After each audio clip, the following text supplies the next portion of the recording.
Hi, everybody. I never know how to begin these things. I'm like, here we are, having a good time.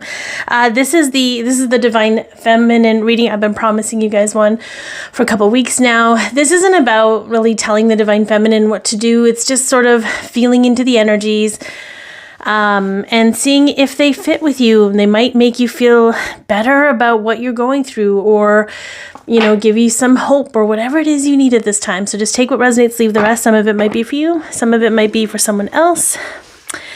It's interesting,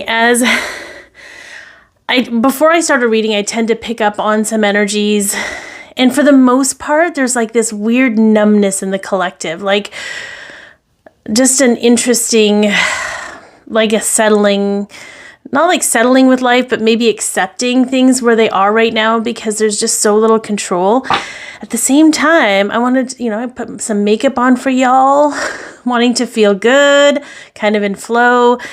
It doesn't mean that there aren't bursts of deep sensitivity and anger and frustration and agitation, because we are feeling all of those things at this time. My body's doing weird things. Like I was sleeping last night and it was sometime this morning, I think, because I was half awake. And I felt a sharp pain go through my right arm, but it was like a laser was being shot out of my right arm. So I picked up my selenite heart. It didn't last very long. It was just such a very interesting thing. Anyways, lots of weird energetic things happening. So I'm just going to pull some, I'm not going to really pull details. I'm kind of just going to pull cards and see whatever message needs to come through for the Divine Feminines at this time. Whatever we need to hear for our highest light and resonance. And of course, if you're watching on like Instagram or TikTok or YouTube, this will be like one version, and then there's a full version where I clarify what's coming through with a different deck, and that's on Patreon. The link's in the description. So okay. Oh, first, yeah, the ghost lands, the place in between, like it's almost like a time jump. It's like there's like the zodiac signs. There's a clock. We're just kind of traversing the in-between right now. We have self-knowledge through empowerment. So I feel even though we're in the void and we're in this weird in-between place, I still feel we're learning so much. We're learning so much about ourselves, about our connection, about whatever it is, but it's mostly with the self.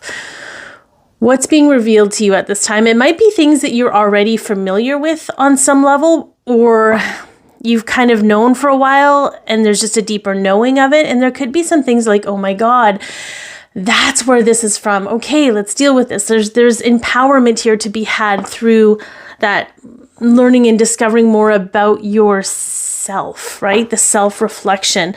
And it's more like the stuff you've taken on. It's not even like the real self, like it's not the true self. Okay, what else we got? So we have Wizard of Awareness. 100% Wizard of Awareness. I love that. I don't know why I'm doing it in this order, but I'm just gonna, I would normally do it as I'm doing categories, but I'm just gonna do it like this. Wizard of Awareness with that 3, co-creation with Source. There's a lot transpiring right now, but it feels like a dry desert. Right?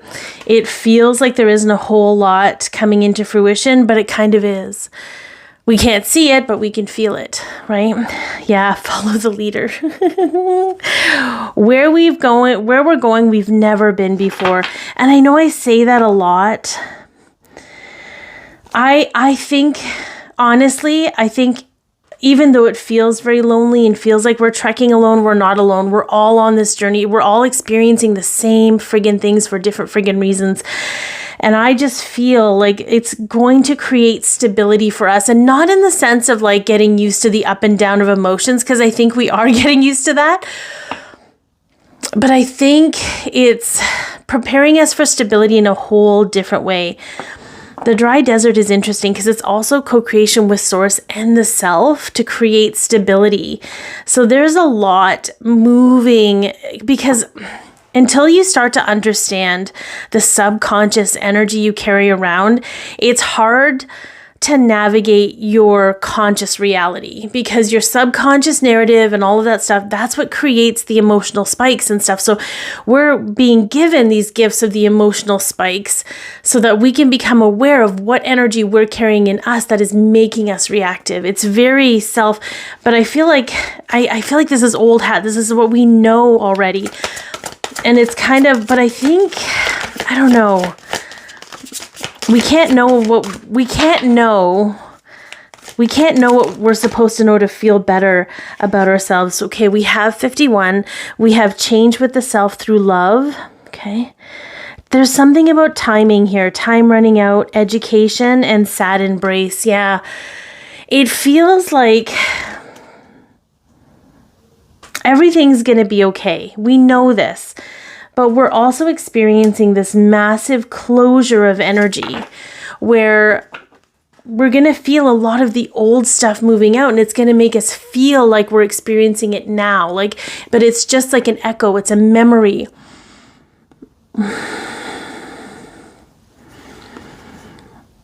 They just keep pointing out that even though we have these things, we still have this innate knowing that it's all going to be okay. We have that innate knowing in us, even though we don't have any proof of that. There's some sort of they're at odds with one another, but one energy is stronger than the other, and it's the inner energy. The inner energy is stronger than the outer energy right now.